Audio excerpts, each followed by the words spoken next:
Next guest of the night. We go from 250 Supercross champion to a 450 Supercross champion, a two-time champion now. Red Bull KTM's Cooper Webb. What's up, Coop? How are you, man? Hello? Coop, you there? He said, nah. No, he's hanging out. He's done with us? He said over it. All right. I don't need this janky show. Sorry, you there? Oh, yeah, we're here. We're here. There you are. Bro. Yeah, man. Thanks for having me on. No problem. We love to do it. Congratulations on the championship. I mean, is it possible Hold on. Okay. Can we all just give props to the let's just do this, okay? Because it's impressive. All right. It was impressive. And the way he did it, you can continue too. with the interview now. Is it possible, Coop, to compare the two championships you have and rate them one or the other? I mean, the both of them were so amazing for so many reasons. The first one is something special for sure, but this one, damn it, this one was such a display of dominance the second half of the year. Is it possible to rank them? I mean, I don't know, if one means more than the other, but yeah, this one was definitely a hard-fought one and a lot different. I mean, 2019 was special because it was my first one, and after the, bad years I had in the past, it meant a lot. But yeah, I think for me, this one is more hard-fought, if you will, and I feel like the field is at the highest level right now. Just as the season went on, kind of crawling my way back into the championship, not starting off the year like I would have liked it to at all. And so yeah, like you said, I think this year we're getting, the 8 wins is huge. And the way I felt like I kind of just raced hard all year was super special. It's incredible, the Salt Lake City 2. I mean, you just had to ride around. And you saw it and you got into it. Phenomenal job. I mean, is that kind of thing where just racing instincts take over, where you're like, well, screw it, I'm riding well, I feel good, I'm going for it? Was it just one of those things? Yeah, and I think, all day I just kind of had that same mentality. I think for me, so Atlanta's, as we all know, I kind of struggled at the first two, but at that one where I got 6 and whatnot, that was the first time all season I had kind of ridden defensive and ridden, all right, I got the lead, let's just chill and do what we need to do. And I think I saw firsthand, okay, you start thinking like that and riding like that, and I had a crash and I had my worst result. So I think that's where I luckily learned the lesson of all right, that doesn't work in racing. In our field and the way things are, you got to press forward and look forward and just race. So right. I think that was, at the time it wasn't ideal because I'd lost a lot of points, but it was honestly a good eye opener on, hey, you can't think that way in our class. It's too strong to be safe or ride around good enough to just get enough points. Right. It's something that, some days you might have to do it, but I just felt like for me it was one of those things that I felt competitive at Salt Lake the weekend before. I felt good all day. I felt like I had a legit shot at winning, and right. And racing, why not go for it when you're feeling that? Yeah, absolutely. Did you think Kenny was trying to do something there, either bunch up people, take your front wheel down or something? It felt like that to me watching it. I was kind of like, he was a lot of points back, but I felt like Kenny was pissing you off a little bit. Yeah, for sure. I mean, it was obviously some cat and mouse there at the beginning, and especially the few times over the triple where it was kind of waiting and, going for the front wheel and whatnot. So, I mean, I get it. If you can have, something happen, then it increases your chances. But, yeah, definitely I didn't expect it, to be honest. He's usually, when he gets the start, he's so good at the beginning of the races. So I was more of the mindset of all right, I need to latch on because he's going to be super strong. And when we kind of, started doing that and the pack got all on us, it was more wait, I need to get around this guy. There's going to be about a 10-man battle for the lead. So, I think Chase kind of went by both of us. It was kind of okay, it took that cat and mouse game out of it, and we kind of all focused forward. But then, we got to a point where I started clicking off my laps, and I needed to get around him before Chase pulled away, and was able to do so. And Yeah, I mean, I was a little surprised, to be honest. I mean, especially, like you said, it was a 19th or better. Right.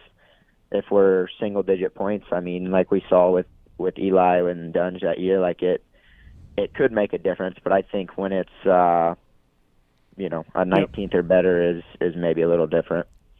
Yeah, one thing I noticed, and this is Justin speaking, you passed him in the corner right before that first rhythm, but I kind of feel like you kind of already made that pass on that 2-3 after the whoops, because you guys had just lapped me, and I was going 2 single to the inside to let you guys go around, and you landed off that 3, and I kind of like was watching for a second because I was on my own little race in 16th or 17th, and you landed off that triple, and you were wide open, like they're like, hey dude, I'm here, and I noticed that it kind of disrupted him a little bit going into the corner, and I remember hugging that inside and just being like, who was about to make this pass? And you just darted to the inside, and I was like, dude, there it is. Like, I had front row seats to it, and I was just like, he had this whole thing like set up way before he got to that section. He knew what he was going to do, and that is one of the coolest things. Like, we were talking about your Racecraft earlier, like watching your Racecraft is probably the best Racecraft I've ever seen anyone do. And then, I was even, kind of bringing this up, but Atlanta 3, man, like, you look like you were okay. Like, I'm second place, still good points, riding it in. Kenny makes that mistake, and then you see him, and it was like, that's probably the best race I've ever seen out of anyone. Starling's been going on all show about you, Webb, and it's unbelievable though. Like, you never do anything crazy, like, wheel tap this or out of control. He's so consistent everywhere, and watching him just drop the hammer as soon as he saw Kenny, it was just unbelievable. He goes from like not getting the whoops too well to just slaying the whoops, and then he knew exactly what to do at the end. Just jump him because Kenny's not going to change his line, and that was the best race I've ever seen. The long question is, did you have that set up? Did you have that set up, Coop, before, like Justin was saying? Yeah, I kind of knew those 2 areas. I had kind of Chase had actually almost done the same move on me earlier in the race, and I had almost done the same move on Kenny a few times earlier in the race. So I saw that was a spot where the way that turn is, I mean, it was such a tight right that you almost naturally felt like when someone was on you that they were going to kind of dive bomb you just because it was such a tight turn. And so, like you said, I think for me, I was all over him, and it was more like he had to kind of protect the inside, and he kind of did, and I saw that and just knew, all right, in this next corner, if I can get back to the right, I can get the angle and sweep in. He cut down hard. Yeah. So, obviously, in my mind, I had a few spots that were passing spots, but I felt like that was an area that I could kind of make it happen, especially throughout that race. He was going in the first turn to the second rut to do the wheel tap, and I knew he hadn't really done that inside very much, so I knew, okay, if I can go out, sweep in, he hasn't hit this line in probably 6 or 7 laps, and he's going to be a little tentative in it. So, yeah, it played off exactly like that. Also, Coop, I feel like you and Dino, I don't know who picked it up first, but the 2 guys I noticed in the main, the mechanics area boards were back a bit, and now you were going over top of that ledge and carrying more speed in. Everyone else kind of was hitting that ledge still, not realizing there was, maybe 2 feet there. Yeah. I feel like I saw you do it right away, and I think Dino maybe did it the same lap, and I'm like, oh, they can go on top of there now. Dean did it right in front of me, and it caught me off guard. I was like, wow, you can do that. Yeah, because all day long you're hitting the ledge, Yeah, right? because the bales were on that ledge, so I didn't know, But that's smart by Coop. That's smart by Webb to see that and be like, hey, I can carry the more speed It's here. just he thinks his Racecraft, man, I'm telling you. Vertex Pistons bringing you Cooper Webb on the show, 702-586 Pulp. You got a question for him? Go ahead, Keith. All right, now we sucked him off enough. Okay. Yep. Let's talk about the bike. Okay. Because I feel like you watch the shows. We talk about mental fortitude with Coop. We talk about how mentally tough he is. We talk about the drama between him and Roxon. So we kind of all know this. But for me, as a rider, it's hard not to notice how balanced your bike is, dude. Like, it doesn't squat that much on starts. I feel like it's really flat. You said you guys went back home after A2 or A1? Atlanta 1 or 2? One, I think. Two. Oh, two. And you said you worked on some things, but from what I've seen all year, your bike has the most traction in tacky, in dry. Your style is very neutral on the bike. You're not the most exciting guy to watch ride a motorcycle, but it's just so fucking efficient. So how much do you owe to this bike?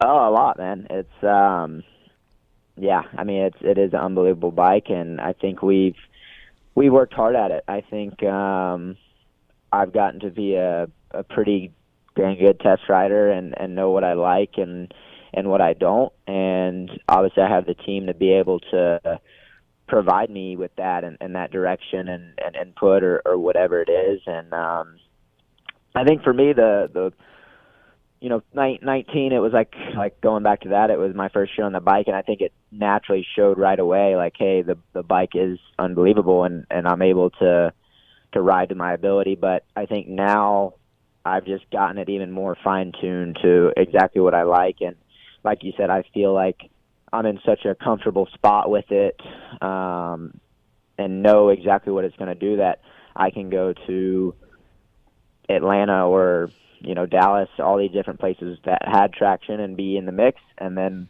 as we saw this weekend, it's hard packed, slippery, tighter, whatever it is, and I still have the same motorcycle. And so, yeah, I mean, I've worked really hard at that. The team and I have worked really hard at that, and that was something that at the beginning of the season I think took us a little bit off the beaten path, because I did choose the air shock at the beginning of the year, and I'm sure everyone's heard, but it's like I really liked it, and I felt like it was a better direction and a better feel. But like you just said, my setting that I'm on now with the spring was just so dang efficient. And sure, it doesn't do everything perfect, but it's such a good motorcycle no matter where we go. It's good in the tight turns, it's good on the flat turns, it's good in the rhythms, the whoops, it's good. It's just a very, like you said, balanced motorcycle. I'm keen on balance. As soon as I lose that, I do struggle. So I think that's something that we've been able to fine tune, and it's just nice going to the races and doing a clicker here and a clicker there. And that's what I've been able to do since Indy 3, whatever. Yeah, Indy 3. And yeah, I think Atlanta, your point there, when we went back, it was more the track was just a lot different than what we had been racing. And, still didn't switch anything suspension wise, more chassis and triple clamp just for the higher speed, more open floor. And that's what allowed me to be right back in the mix on that last one in Atlanta. So, yeah, I got to give it up to the Red Bull KTM team. The bike is obviously unbelievable, but we've definitely worked hard and to make it exactly how I like it. Who are you more like, your mom or your dad? I don't know. I think I'm a mix in between, but if I had to go one way or the other, probably more like my dad. I'm just trying to think, because I'm a parent, and I look at my kid and who he's more like, and you see all of these things with Coop, how strong he is mentally, how tough. Again, takes his shirt off, not the most beautiful looking man physique-wise, like Roxon, right? But the dude is strong, strong. I more look at Coop's career because he wins everything there is in 250s. Okay, he gets paid a bunch of money to go to 450s, and it doesn't go well for 2 years. And if you want to, there's nobody who's a two-time Supercross champion who had a first 2 years worse than Cooper Webb. There's nobody in the sport's history like that. To come back from that is damn impressive, Coop. That part where you take 2 years of beatdowns and injuries, and I think I counted, it was 3 podiums in 2 years. And to come back and win 2 Supercross titles, and it's phenomenal. It's amazing that those 2 years didn't mentally break you, and that's where we're at. Yeah. I guess we should have known you were mentally that strong. We should have known. Yeah, I mean, so I think for me, it's a lot of things that have built me into the person and the racer I am today. I mean, like you said, just to your point there, Steve, like it was hell of 2 years. I mean, especially like you said, going from in 2015 and 2016 and throughout my whole Lights career, just being competitive and being basically at any race I knew I could win. And that last year, especially in 2016, winning Supercross, winning Motocross Championship, the MXGP, then it was just such a dominant year. And then you go 3 months later, and it was everything I had to get 10th at A1. And so I think, like you said, it's not always rainbows and butterflies. I mean, it's been a lot of hard work, and I think even going back to, like Chris was saying at the beginning, trying to teach your kid or whatever it is. I mean, I had great parents that taught me the difference between right and wrong, and what hard work would get you. And I think everyone talks about Racecraft and all this stuff, and I just remember as a kid we went racing every single year or every weekend all year long. For like 3 years, I had a deal with Amateur Honda that if I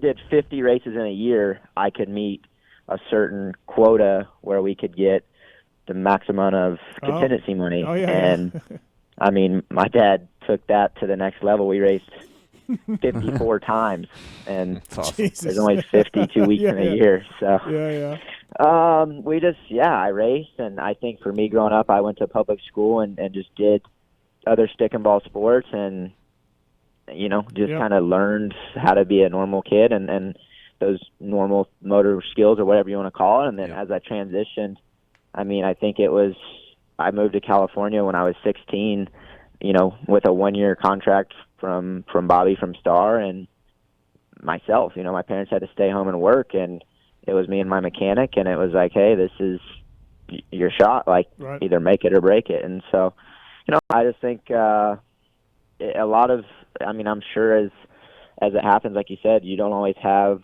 the same story from everyone, but I think a lot of kids that did struggle or weren't always the best amateur or best 250s or whatever, I think the people that have had a different career, they always tend to have that, like you said, maybe just that mental toughness or that edge that maybe not all racers have, Yeah, we just had Colt Nichols on, for example, right? Not a highly touted amateur, a lot of injuries, no rides early on for him, and he's a champion, right? So that's a good example. We got a call for you from go ahead.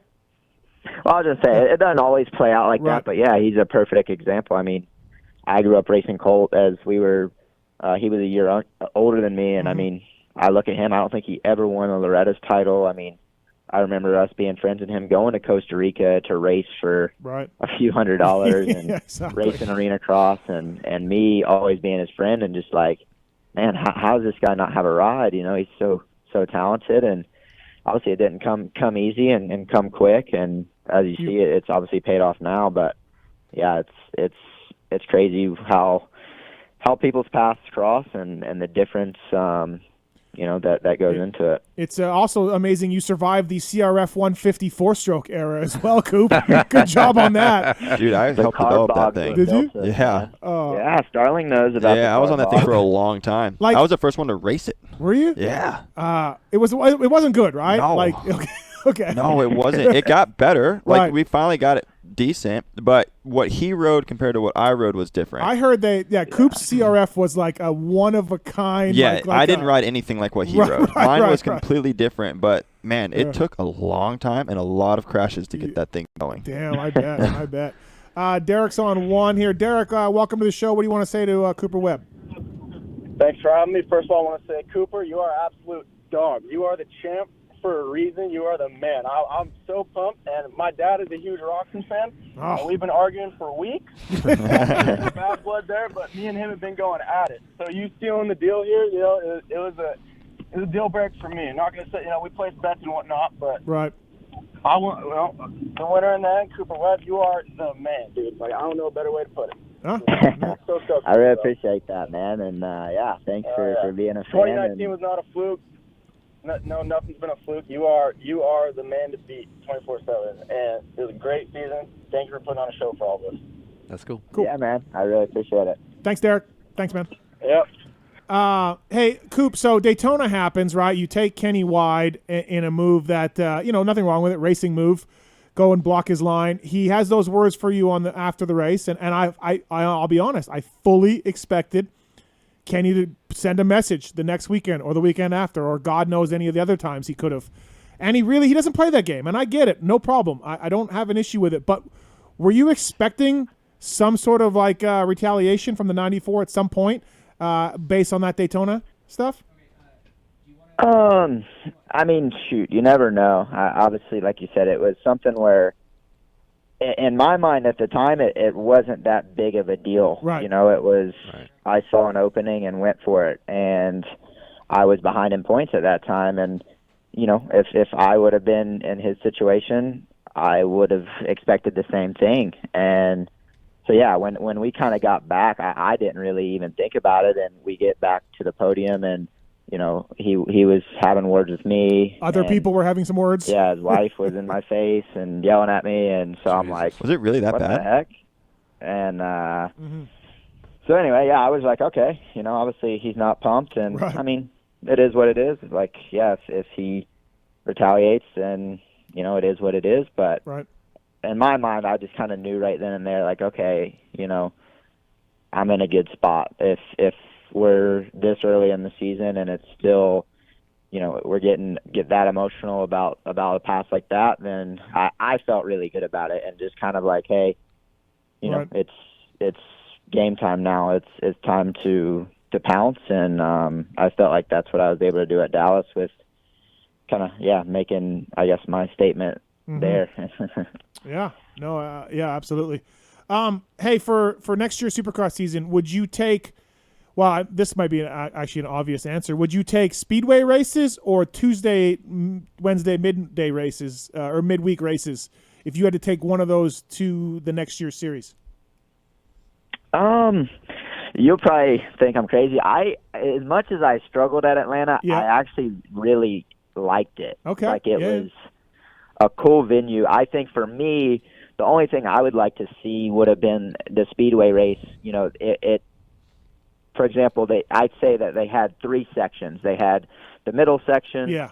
and the 2 Ends. far sections. Yeah. And I think what would have been maybe a cooler or at least more supercrossy feel is, you had a big enough floor space to where I felt like you could have almost just done 2 sections, like kind of how the middle were, where they were Right.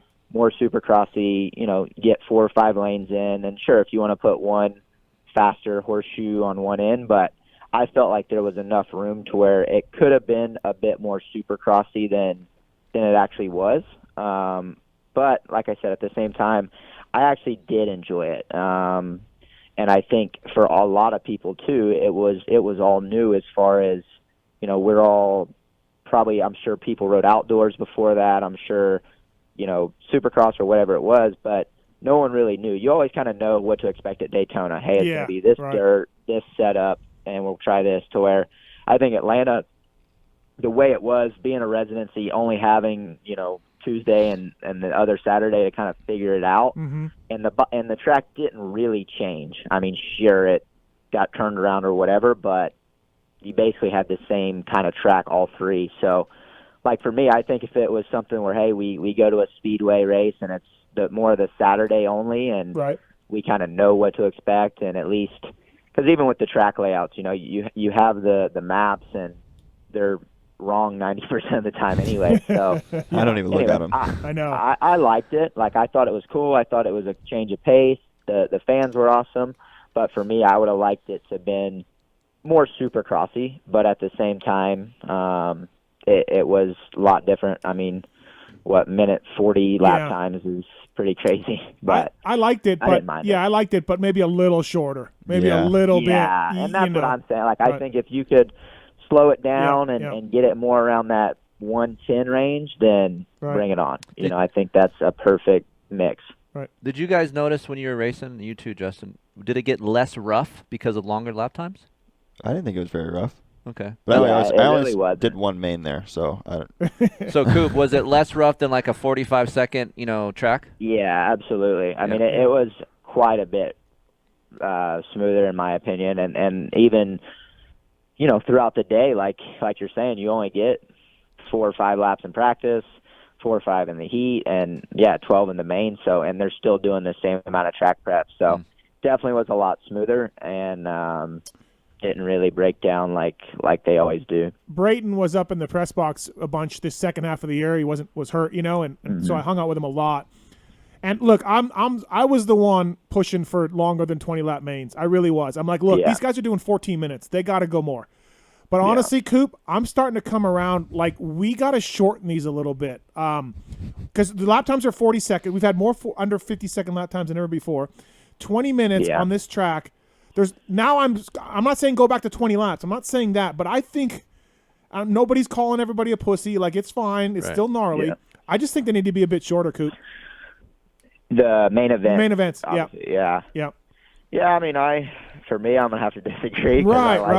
But I agree. I mean, it has been weird this year with, like you said, it seems every weekend we're having 40-second lap times, and I don't really know the answer. I feel like the tracks aren't changing that drastic. I mean, we're going to the same stadiums. It's the same floor plan. So, are we evolving, or what's the deal? I don't really know. I still feel like now, like with all the stuff that they have on the floor, meaning, the grates and the starting structure and the podium being massive now, and the, pyro and the this and the that they're taking a lot of room out of the actual track builds to be able to put those things in there. Is that what's maybe cutting another lane out of it? I don't really know. I noticed that on track walk where I look around the stadium. I'm like, man, there's 100 feet right there of just hay bale or where the equipment's parked or whatever it is, and there's still probably 50 feet from the stadium floors and walls, and it's like, we have a little bit more room to, hey, if you can push every turn back 20 or 30 feet, you're going to add a second or two here and there, and like you're saying, sure, then it'll add to the at least the 50s, which I think there shouldn't be any reason why we can't be in the 50-second lap times every weekend. My whole thing is I think it's a lack of dirt. I think the most expensive thing to build the track is dirt and hauling it, and dirt and finding it. So I got my guy, that Clinton, who does a lot of stats for me, to pull out sub 50-second Supercross tracks, because in my mind I'm like, wait a minute, we're seeing more of these than ever before. And so I wrote a column about this maybe, I don't know, 2 months ago. We had more under 50-second lap times, not counting Daytona and not counting Mudders. Okay. We had more 50-second lap times the last 2 years. We had 17 the last 2 years. Mm-hmm. That was more than the previous. That was more than 2016, 2017, and 2018 combined. Really? Yes.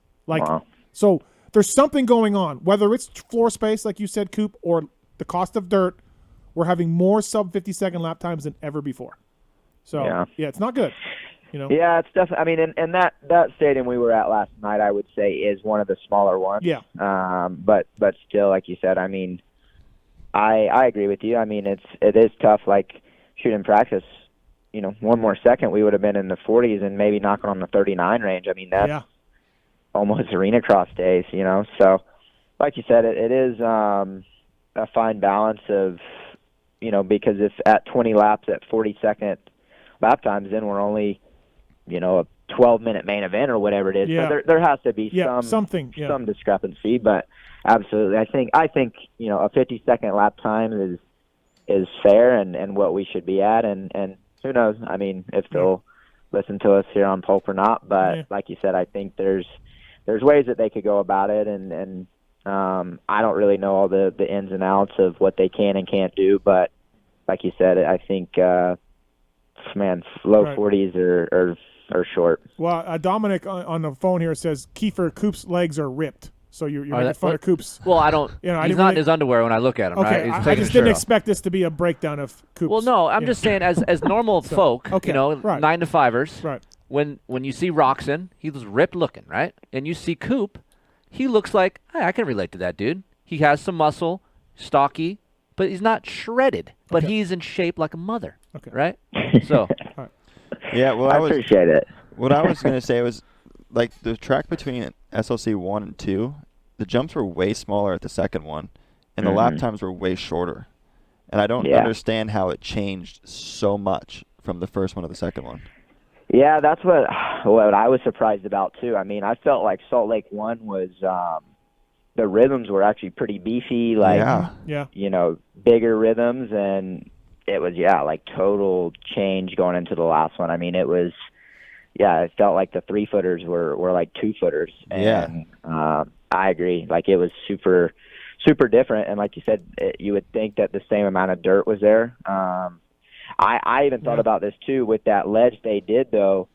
I mean, does that take that was a shitload of dirt right there. Yeah. I didn't think about that. Up 3 feet, you know, but that's the only thing I did think about. Like when I was actually there at the main event, I don't know why, but I was actually thinking about that. I was like, man, this whole start is elevated at least 2 foot, and for 30 yards or so, this is a lot of dirt, and that drop off was actually quite a drop off. A couple of quick questions for you, Coop, before we let you go, and you can be as nice as who's the worst slapper? Who's the worst slapper? Is it Starling? Is it A-Ray? No. Cade? I mean, who? I'm trying to think, man. Is there? I feel like I'm pretty respectful. You're almost too respectful. Sometimes, Starling. yes. You are. You move over a lot. No, I mean it's I feel like everyone does a good job. I mean, Freeze. Yeah, Freeze. Right. Yeah, he got me early in the season, but like I always go back to, it's tough when. Yeah. I mean, they're going for a battle too, and the blue flag. I feel like they wave the blue flags just to wave them sometimes. Yeah. And I will attest they'll to wave that. them to the guy 20 seconds before we're even there. Right, I know. You know, so anyway, it's tough, but I feel like everyone. I mentioned the blue flag know? thing to my dad the other day. I was like, man, I was getting the blue flag, and then in other lanes, the people that had them, I wasn't getting it, and then I couldn't tell where they were. Yeah. And it's like people don't understand how hard it is to really move over. Right. Like these guys are going so much faster than us. Yep. And it's really hard to get out of the line, you know, like and not mess up your own race, but also you don't want to mess them up because you're going to get hit forever. I was just hoping Coop would have an A-Ray story about getting cattywampus on the track. And No. I mean, with A-Ray, I do have to be a little bit. All right, A-Ray, keep her straight. Don't get a left or right. But, no, I mean, like you said, I mean, even this week, I just watched the race today, and I mean, at one point there was a freight train of like 10 of us that were right there, and like Justin's point, you get the blue flag, you move over for one person. Well, you have no idea there's 9 others right there. Yep. You know, well, that's how Tickle got me. Tough. Yeah. Also, too, so before we let you go, Cooper Webb brought to you by Vertex Pistons. I saw Seth out there, one of your good buddies, hoping to celebrate your championship. He flew out. That was really good. Spent his own money on a flight. I didn't see Phil Nicoletti, another supporter of yours. The rumor was he wanted Racer X to pay for a flight, or he wasn't coming out. So that's very disappointing, Coop. That your friend. Hey, trust me. You know. I know. Yeah. But he's trying to blame it now that I have a job now. I have to get ready for the summer. No distractions. Oh, okay. So yeah. He did have a good excuse, but still, I mean, like you said, he makes more money than probably all of us, and can't even catch a flight. Well, Rarick's so good looking, probably some chick pays for his flight. You know. Yeah. Yeah, but he had the real deal there too. He was right there. Yeah. Was he there? Yeah. Real Deal absolutely. was out too? Yeah. So we got more people paying for flights to come out to support Coop and celebrate with him, but Phil just can't pull out the $400 to go out. Take 2 and days I'm sure off. he doesn't have any miles from flying the last. Oh, 20 yeah. years. Yeah, good point. Excellent point. Right. Yeah, he's got miles in the bank, right? What a very disappointing. I've been roasting him in our text, just roasting him, and so I mean that's just brutal. You know. Yeah. I have a question before you go. Man. We might be competition now. Oh, yeah. Maybe that's it. We couldn't let him go without this question being asked. Okay. All right. You ready? Yeah. Knee guards, bro. Oh God, I forgot to ask him about that. Knee guards. Where are we at? Yeah. What? How long you been on knee guards? When did you switch? Did you switch? What's the deal? I've never worn knee braces in my whole life of racing. Really? Yep. And Been a knee pad guy from the very beginning. Are you like TP 199 knee guards, or what kind of knee guards are we wearing? No, here? like just a knee cup, man. Just I'd old probably school. get laughed at if I saw it. It's the 2-strap over the shin with a nice little knee protection, Wow. custom made by Thor. That is Wow. awesome. Well, Rhino was bringing that to light, as I'm sure you heard. Yeah, I'm sure you've heard. Yeah, no, I follow him, and he's got some good points. I've never worn knee braces, so I don't know, the true differences. But yeah, I've been a knee pad guy for life. Kiefer here, who rides almost more than anybody, just did a test, and Kiefer, you like the knee pads? Yeah, like only reason why I did this is because of Rhino, right? Right, He started the right. shitstorm. Right. So you're like, I'm gonna try it. So I'm like, he's like, oh, look at Coop, he's winning, I'm like, you know what? Screw it, I'm gonna try this shit. I will say, I don't want to blow him out, but there was another rider this year that won a 450 main event that switched to knee pads. I heard about this. 51. Yep. 51 switched. Yeah, unbelievable. Okay. So I've been a knee brace guy for 15, 20 years. Right. Haven't had a knee guard. I'm like, I put that TP 199 on, and dude, it's like rogging or having a condom on. That's what it's like. Oh wow. Okay. Yeah. Like, It's a massive difference. Yeah. It's obviously safer to wear a condom, and it's still fun. Still, you can get your job done, right? But it's just not as efficient as nothing, right? And that's what I feel like a knee guard versus a brace is. Like, I can feel more. Yep. You can squeeze a little bit better. You can move your leg up higher. My legs aren't as tired. I still want my kid in a brace. I prefer braces in some aspects, but like, man, it's hard to deny. Like, when you feel free on a bike, it's a nice feeling. Yeah. Yeah, and if you're barebacking, be careful, dude. It's Exactly.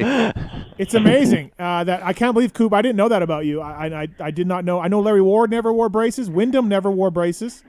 I did not know that you'd never worn knee braces before. Yeah, crazy. No, and now it could be a trend. Could be a trend. Yeah, Bam Bam taking them off. Dude, this is a great way for you to make more money. Thor should start its own Cooper Webb knee cup line. I like it. I Right? like it. Yeah, why not? We can get a Kiefer testing session on him. Oh, yeah, let's do it.